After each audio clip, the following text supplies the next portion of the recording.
அன்புள்ள Thangathamizhan YouTube channel உங்களை வரவேற்பது முருகவேல் திருமலைசாமி செங்குட்டுவன். அன்பு நண்பர்களே, இன்று தங்கத்தமிழன் சேனல்ல ஒருத்தர் கேட்டிருந்தாரு, பிறவி குணத்தை மாற்ற முடியுமா? முடியாது. அந்த பதிலுக்கு உங்களுக்கு கொடுக்குறேன். ஏன், எதற்கு, எப்படி என்ற பகுதியில் இது வருது. இது எப்படின்னா, ஒரு அரசர் நகர்வலம் போறார். போகும்போது ஒரு வழியில போகாம பூக்கடையா இருக்கு. நல்லா கலர் கலரா பூக்கள், விதவிதமான நறுமணம்.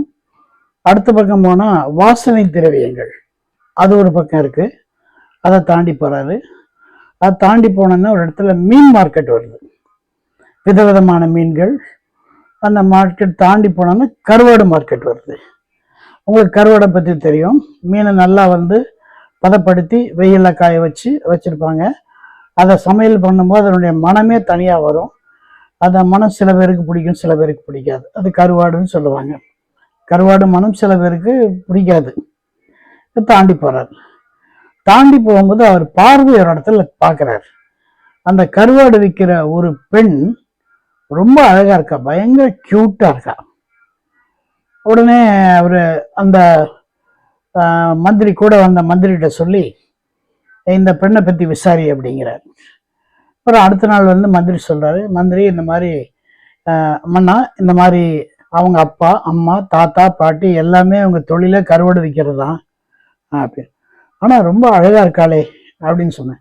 இப்போ அதுக்கு என்ன செய்யலாம் மன்னா அப்படின்னு. இல்லை, அவளை கூட்டிகிட்டு ஒரு வாரம் நம்ம அரண்மனையில் வச்சுருப்போம் அப்படின்னு சொல்கிறேன். அப்படி சரின்னு போய் வீட்டில் சொல்லி அந்த பெண்ணை கூட்டிகிட்டு அரண்மனையில் வைக்கிறாங்க. எப்படி வைக்கிறாங்கன்னா, ஒரு பெரிய 5 ஸ்டார் ஹோட்டலில், 5 ஸ்டார் 7 ஸ்டார்லாம் வந்துருச்சு இப்போ. அந்த மாதிரி ஹோட்டலில் நல்ல ஆடம்பரமான இடத்துல தங்க வைக்கிறாங்க. ஆடம்பரமான சாப்பாடு கொடுக்குறாங்க. குளிக்கிறதுக்கு, தொடுத்துறதுக்கு துணியெல்லாம் ரொம்ப அபரிமிதமான ஒரு வகையில் கொடுக்குறாங்க. சாயந்தரம் ஆனோடனே மன்னவன் அந்த இடத்துல ரவுண்ட்ஸ் போகும்போது அந்த பெண் கூட இருக்கிற தோழி ஓடி வரா. காலையிலேருந்து அந்த பெண்ணு சாப்பிடாம அழுதுகிட்டே இருக்கா அப்படிங்கிற. அப்படி அப்புறம் சரி, மன்னவன் தாண்டி போனோன்னு இவரை பார்த்தோன்னே எந்திரிச்சிக்கிறான். மறுபடியும் தேம்பி அழுகிறான். என்ன காரணம்னு சொல்ல மாட்டேங்கிறான். இவர் ஒரே கன்ஃபியூஷனில் தன்னுடைய வீட்டுக்கு வர்றார். வந்தோடனே மந்திரி கூப்பிட்றாரு. மந்திரி, என்னையா பாரியா அப்படிங்கிறார். சரிண்ணா, அவர் போய் பார்த்துட்டு ஒரு மணி நேரத்தில் மந்திரி வர வந்துட்டு, மன்ன ஒன்றும் பிரச்சனை இல்லை, நாளைக்கு சரி பண்ணிடலாம் அப்படிங்கிறார். அந்த பெண்ணை நாளைக்கு சரி பண்ணிடலாம் அப்படிங்கிறார். எப்படின்னா, இல்லை நாளைக்கு பண்ணிடலாம், சரி பண்ணிடலாம் அப்படி. ரைட்டு. அடுத்த நாள் போனார். காலையில் முடிஞ்சது. 11 மணிக்கு மந்திரி வர்றார். மந்திரி, நீங்கள் இப்போ போய் பாருங்கள், அந்த பொண்ணு ரொம்ப சிரிச்சிட்டு இருக்கா அப்படின்னு. மன்னர் போய் பார்க்குறாரு. அந்த பொண்ணு அவ்வளோ மகிழ்ச்சியாக இருக்கா. அதே இடம்தான், அதே சாப்பாடு தான், அதே துணிமணி தான். அப்படி இருக்கும்போது நேற்று அந்த மகிழ்ச்சி இல்லை, இன்னைக்கு என்ன மகிழ்ச்சி இருக்கு? அவருக்கு ஒரே கன்ஃபியூஷன். என்னப்பா அது இப்படி இருக்கு அப்படின்னு சொல்லி உடனே கழுத்திலிருந்து ஒரு பெரிய முத்து மாலை எடுத்து மந்திரி கழுத்துல போடுறாரு.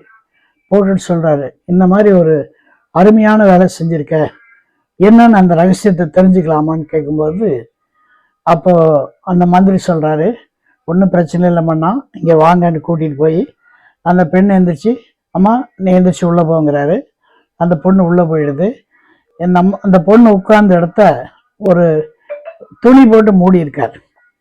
அந்த துணி எடுக்கும்போது வரிசையாக கூடை, அந்த கூடைக்கு கீழே கருவாடா இருக்கு. ஒரு கூடையில் கருவாடு, இன்னொரு கூடையில் கருவாடு, இன்னொரு கூடையில் கருவாடு, எல்லாத்தையும் போட்டு மூடி அதில் உட்கார வச்சிருக்காங்க. அப்போ அந்த பெண்ணுக்கு அந்த கருவாட்டு மனம் முகத்துல நுகர்ந்ததுக்கு அப்புறம் தான் அவளுக்கு மகிழ்ச்சியே வந்திருக்கு. அப்போ என்ன அர்த்தம்னா, அவளுடைய குணம் அந்த கருவாட்டு கூடவே இருந்ததுதான். அதனாலதான் அவளுக்கு புதிய இடம் அவளுக்கு அது சரிய வரல. It's not suitable for her. அப்ப என்ன அர்த்தம்னா, பிறவியில என்ன குணம் இருக்கோ அந்த குணம் கடைசி வரை இருக்கும் அப்படிங்கிறதுக்காக வந்த கதை இது. பிக்மாலியன் சொல்லிட்டு ஒரு ஸ்டோரி. இது PYGMALION, பிக்மாலியன். ஷேக்ஸ்பியர் எழுதின கதை அது. அது வந்து பூக்காரிக்கும் கருவாட்டு கூடைக்கும் சொல்லிட்டு ஒரு அந்த நாடகம் எழுதியிருந்தாரு. பூக்காரி வந்து பூக்காரி தான், கருவாட்டுக்காரி கருவாட்டுக்காரின்னு தான் அந்த கான்செப்ட் கொண்டு வர்றாரு. அதே தான் இதுலேயும் பிறவி குணத்தை மாற்ற முடியாது அப்படின்னு அந்த காலத்திலே சொல்லியிருக்காங்க. இப்போ மாற்ற முடியுமா முடியாதாங்கிறது நான் உங்கள் கையிலேயே விட்டுறேன், பார்த்துக்குங்க. நன்றி, வணக்கம், வாழ்க வளமுடன், வாழ்க வளமுடன், வாழ்க வையகம்.